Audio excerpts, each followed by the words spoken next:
Sarah and I talked probably a couple of months ago, and we talked about sort of putting the initial, I guess, topic together, and we thought actually over the period of the couple of days, things are actually going to go from a high level to a low level. So what I really want to do here today is really kind of try and answer this question. When Sarah and I were first talking about it, we were talking about what is a chief data officer, what do they do, what is their role, how do they innovate, are they the enabler, are they the change agent? We kept on going, are they the? And I think it sums up a lot of what I do in my role. And what I really want to do today is potentially step you through that. I'm not going to mention GDPR at any point in time because it's front and center for everything we're going to do. I won't talk about the hangover of MiFID, but at the end of the day, I do work in financial services, and a lot of my commentary and a lot of my experiences will be in and around that. But I think one of the themes I'll try and pull out today is I always look at the activities that we do from a capability perspective. So whether it's for financial services or whether it's outside of that industry, I think it is completely applicable as well. So we're going to define the CDAO, and as we define the CDAO, we can't do that without defining the service that we perform as well. So I started when I was sitting down at home. Just a bit of background, I've got a young family. For my sins, I'm full of girls in my house. Every sentence starts with why. I've outsourced the solution to Google Home. You can use any other assistant device you'd want to do. And actually, I thought this wasn't too bad. So the CDAO is a corporate officer responsible for enterprise-wide governance and the utilization of information as an asset via data processing, analysis, data mining, information trading, and other means. Okay, so it's a pretty good starting point. It does say the CDAO reports to the CEO. I don't. I report to the COO of my organization. And as Sarah mentioned earlier, we've got questions and we've got Slido, and I'll come back to that Slido for a poll a little bit later on, just to see what everyone's views are around what that reporting line should be as well. One of the bottom parts down here, the CDAO is a member of the executive management team. I am. In my first 18 months of being within that role, I've spent a lot of time of looking at the cloak of legacy around my organization. I'm not the first person to try and centralize the data governance, the data content, the data technology. We had many attempts within our organizations, and a lot of those attempts still sit there. They haven't been decommissioned or turned off. So, you know, my support model satisfies all of them. So in this first 18 months, I've spent a lot of time in the weeds. My CEO calls me out and says, why haven't I seen you more at some of our board meetings and our offsites? I'm going, well, look, just give me this 2 years to get things sorted out as well. And I think a lot of people are going through the same experience. Yes, we're talking to the CDAO and CAO title today, but what I'm really talking about is people that are responsible for data. No matter the industry, no matter the evolution of that data ownership as well. Before I jump to that, there are questions. Start raising them. Michael will be looking at them. If he thinks it's a challenging question, he will interrupt me and ask that question. We've got a lot of interesting and interested people here. Data people are inquisitive by nature. So I know with me saying that, I'm going to leave 5 minutes at the end for questions, and I'll ask for hands to be raised, and there'll be dead silence. So use the technology if you need to get that across. So right now, what does the CDAO do? What does the CDAO do? Now, this little sort of Venn diagram I've created here is really to be talked at. Different times of the year, I feel like I'm a different person in the organization. Every now and then, I feel like I'm the CFO. Budget times, I've got a huge budget around people, technology, market data. If you work in financial services, market data is just gone through the roof. It's ridiculous for the amount of money that we pay for it, and personally the amount of value we get back from using it as well. So elements of the year, I'm the CFO, I'm justifying the expense of what we're doing. I report to the COO. So I'm one of the COO's core functions. There's technology, there's operations, and there's data. So every now and then I sort of sit into their role. Our marketing officer, I have very little to do with them until such time as we've got the most important client in the world we're about to onboard, and they need to know, give me all the information we have about this client. We've been onboarding them for 6 months. How much of their assets are onboarded? What are the technologies that they use inside their company? What are the technologies that we use in common? So there's a little bit of interaction. But these last 3 here are probably the areas where I feel like if I wanted to, I could probably grab them and take ownership for them if I wanted to. I'm not into kind of land grabs, so I'll leave it there. CIO, that's not investment officer for me. That's the information officer. And a really good example around this, and I'm not going to say GDPR, but I've said it, is the element of cybersecurity, information security, information policy. All of that is built into the governance framework that I have within my area. So as I sit down and I try and expose that, I know that the Chief Information Officer has a better capability to distribute that out. Also, the topic is incredibly dry, so I'd actually much rather it came from his or her part of the business as well. CTO, we don't have a Chief Technology Officer. What we're trying to do within our organization is to make it more application-centric, more change built within the business. So we've actually got rid of this role, and we're actually looking for heads of application development. But I've got that element there. I've got a team of developers across my technology stack. We have pulled those technologists into my business to align my responsibilities with some of my deliverables as well. Excuse me.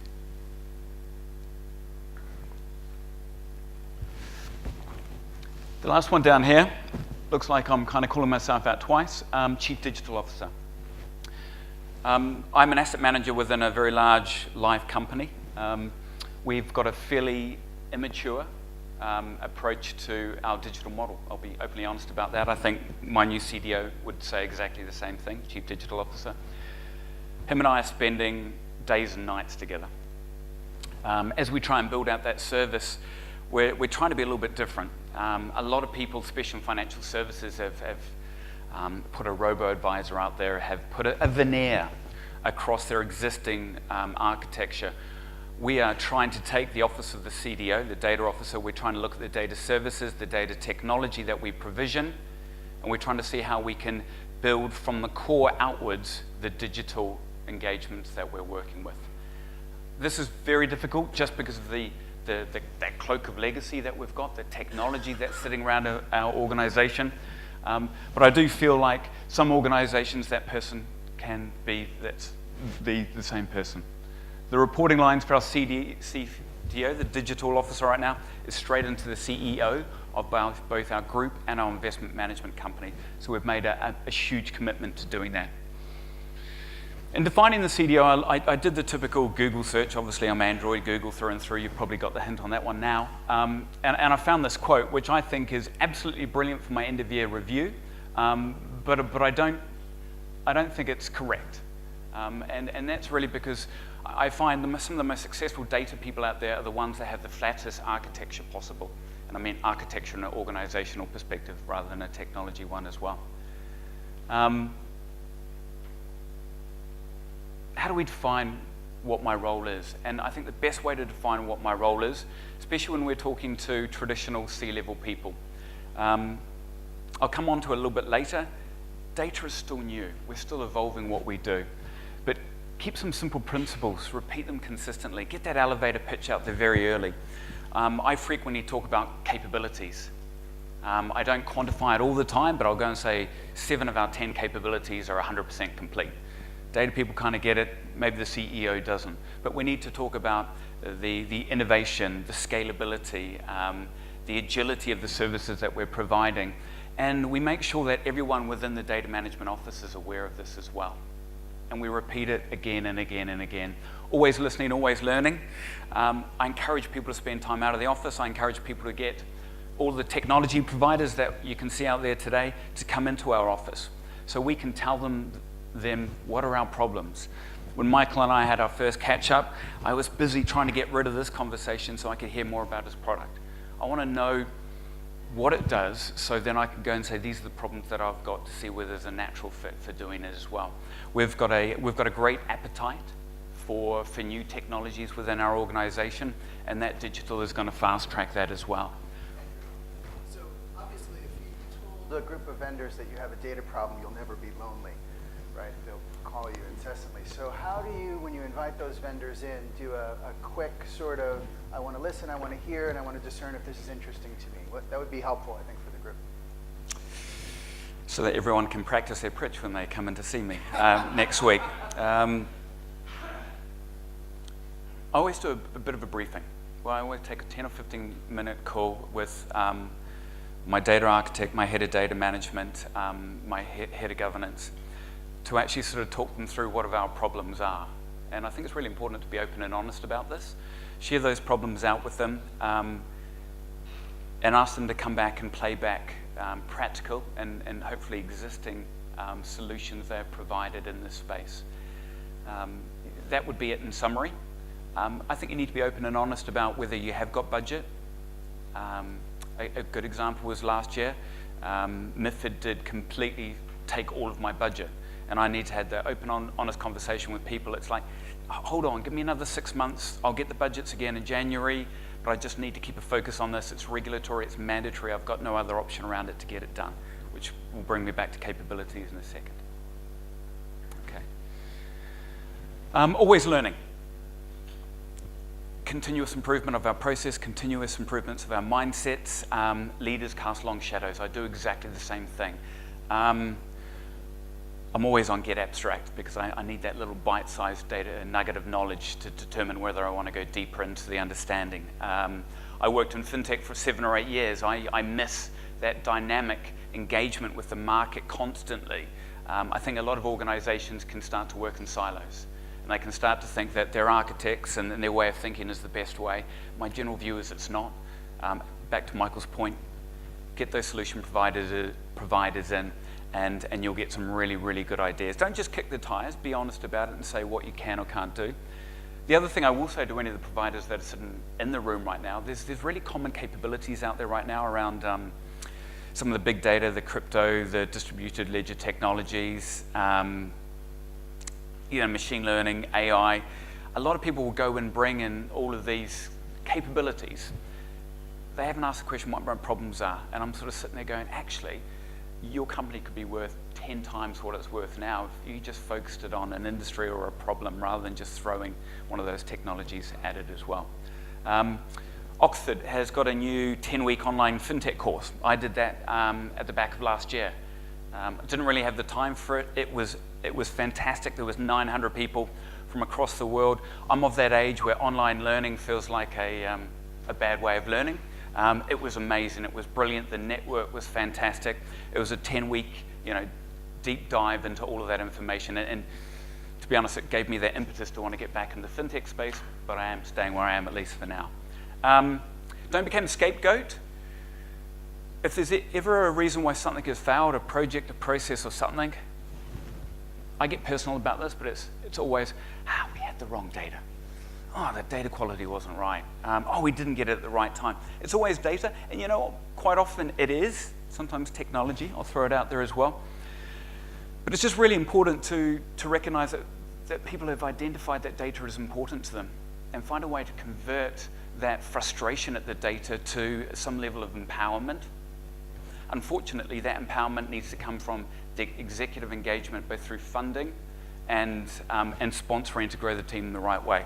And the team, the last point there, we are nothing without our teams. We're going to talk about this in a little while as I talk about defining the service. It's been interesting over the last 5 to 7 years. I've only been in data for 5 to 7 years. It's a bizarre conversation, really. You're always in data, but in a job labeled with data. My first 8 years was investments within the front office, then fintech, and now I'm in the data space. My previous organization where I was head of data and IT, it was a greenfield site. None of the cultural problems, none of the technology problems, none of the people problems, because I could start from scratch. My environment I'm in now, legal and general investment management, is very, very different. We're going to sort of talk to that in a couple of seconds. So before we move on, I think there's a poll. I don't know, Sarah, whether you're going to kick that off. Poll's slightly different from what I've shown up here. What I've shown up here is what other C-level roles am I performing? The question I'm asking here, which is probably stated exactly, what are the reporting lines of the chief, should be the reporting lines of the chief data officer? There is an other down there as well. While we're waiting for the answer, in some ways it seemed the way you were showing the graph that maybe the chief digital officer outranked you. Are you peers? Do they outrank you? Where should the other CDO live? Oh, just personally, I'd quite like to have his job. Only because I know the funding he's got for the next 3 to 4 years is very different from mine. I prefer my previous role. So I was a head of data before I got the CDO role at Algem. I like being in the detail. I like being solution orientated. That's the nature of why I'm in data. The digital layer, I look at digital engagement at 3 layers. You've got the UX, it's that customer engagement, then you've got that sort of data insights layer, and then you've got that data services layer. What I'd like to be for my chief digital officer is those last 2 layers. I want to get the data services I've already started to build, extend them out, and then go into the data insights. And we're going to see this in the next screen. All right. If these numbers are correct, then you all seem to agree that I'm reporting into to the wrong person. Okay. So I'm going to take a screenshot of that and feed it back. I'll use it again. Okay. Thank you. Okay, so if I build the service, it's going to describe the person. It is quite that simple. Back to keeping the simplicity there. So we talk about capabilities, we talk about the building blocks, so that whether I'm talking to the CEO, which I clearly should be talking with more often, or some of the data analysts that I have in my team, they understand what we're focusing on. And I try to bucket it. This isn't necessarily the right buckets, the only buckets. I've got services there, treat that like my other at the end of the day. But what we're trying to do is what is the content? What is the content we've got within our service right now? What is the content for which I'm responsible with, current, future, or that I definitely won't touch? GDPR, doing it again. I've actively kept personal data outside of my remit at this point in time. And I love the fact that I've done that because it's taken a lot of pressure off me. The governance, governance is so important. The problem is you hire a head of data governance and no one will take a meeting from them. No offense to any heads of data governance in here. You know, we've hired this new person. They've literally just arrived. My first thing to them is relabel your title. I don't really mind what it is. Your responsibility is going to say, give yourself a different title, a little bit sexy. It's going to open a few more doors within this organization as well. Services, we'll get to that in a second. People, incredibly important for what we're doing.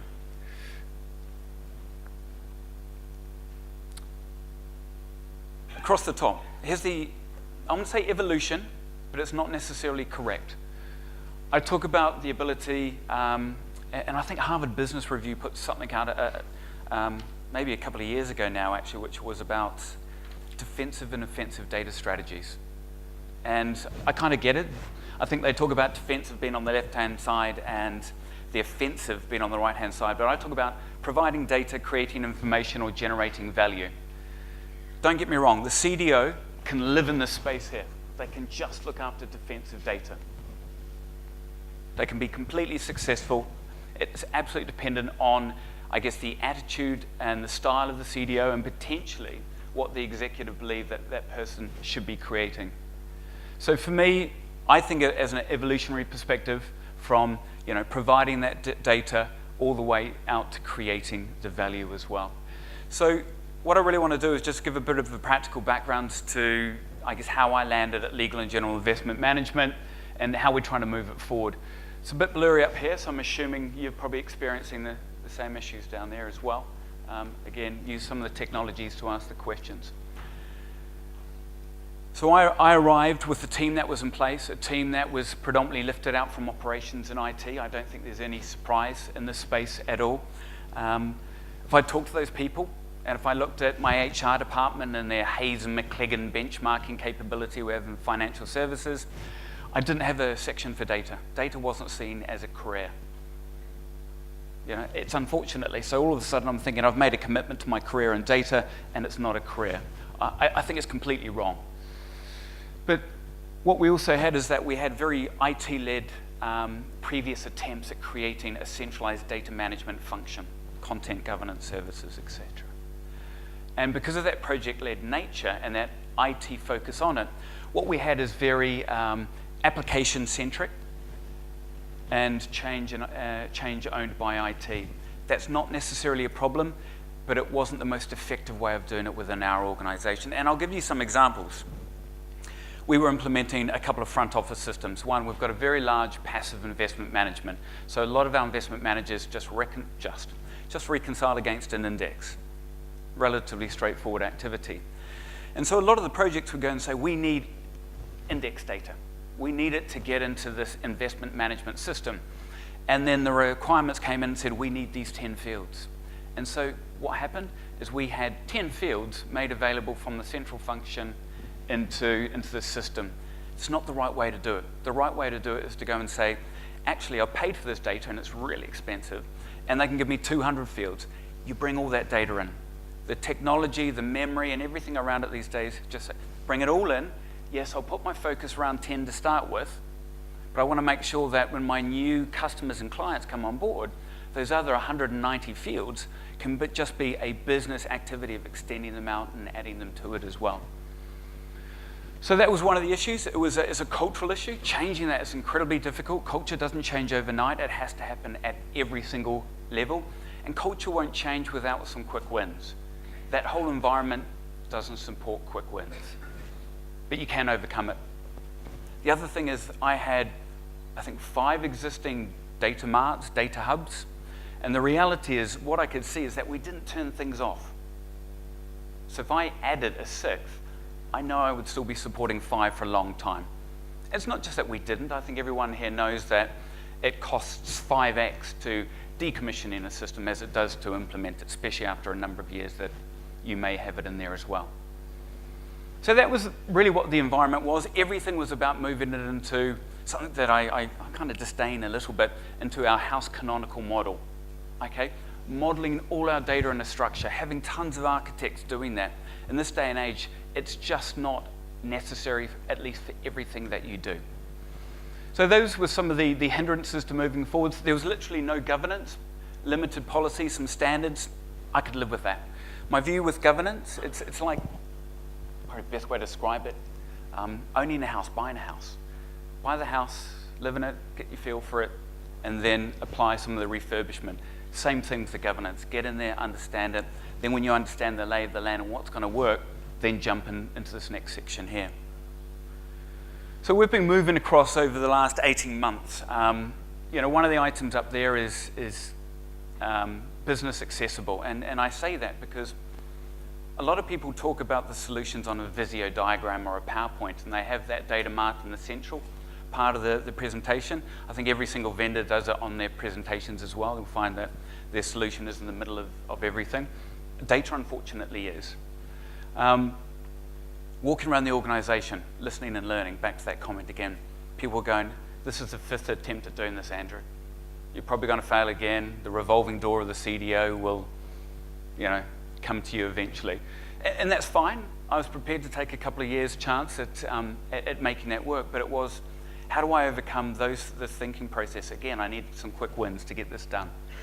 To get quick wins, I need agile delivery. Agile delivery, it can't just be done in isolation. It needs to be done by groups of people. So we paid for it. We brought people in, and we started to ask them to talk through things, how we should change to agile, how we changed IT around. I brought the vendor management team into the data management office, so we were in control of the data.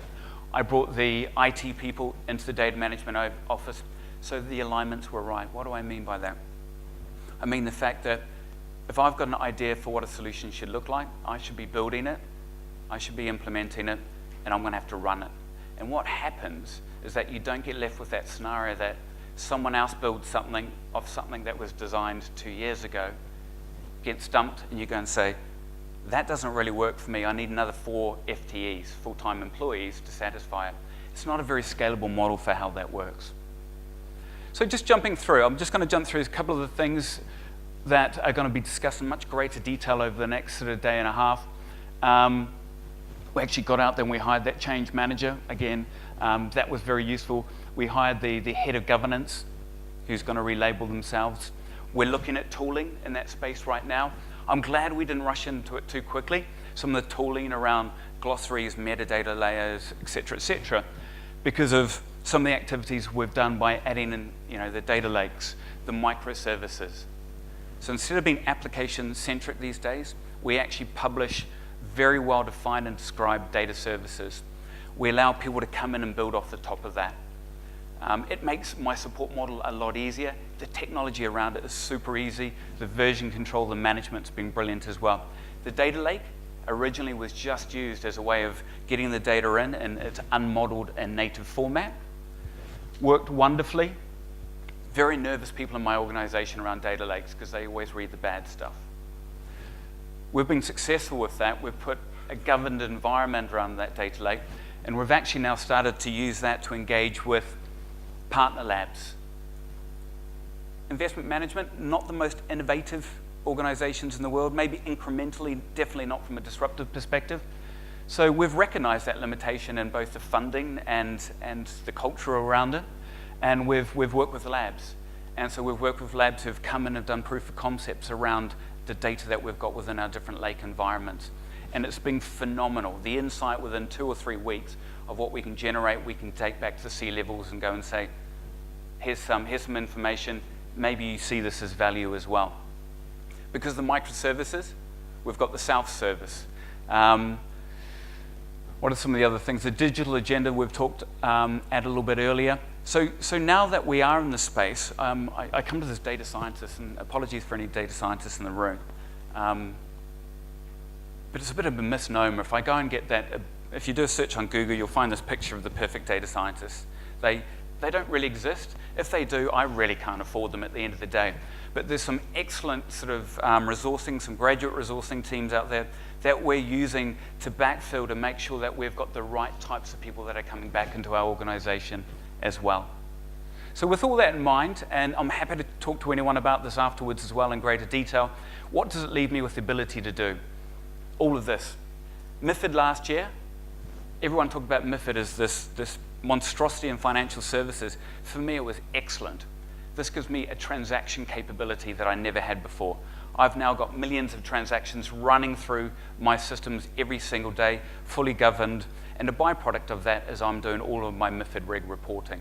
So it's back to that capability skill set. Get the capabilities right, and it will satisfy everything. The investments team, they've seen some demonstrations from these labs, and these labs have just shown them that actually the research doesn't have to work one way. They don't have to get a one-page document once every month. They read that and they put it credit scoring. They can actually take the raw data, they can scrape it into our lake environment, we can run some analytics around it. All of this is new to us as well, and we're all learning at this moment in time as well, but it gives us a lot of option.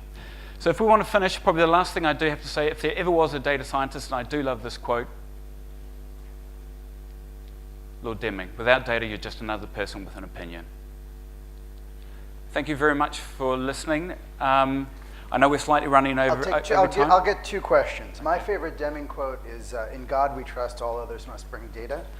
Followed closely by Jim Barksdale from Netscape, who said, if we have data, let's use data. If all we have are opinions, let's use mine. So quick questions that came in. What did the data governance guy change his title to in the end? Still to be determined. This is objectives for 2018. If you offended any data scientists in the room, you have your money to keep you warm.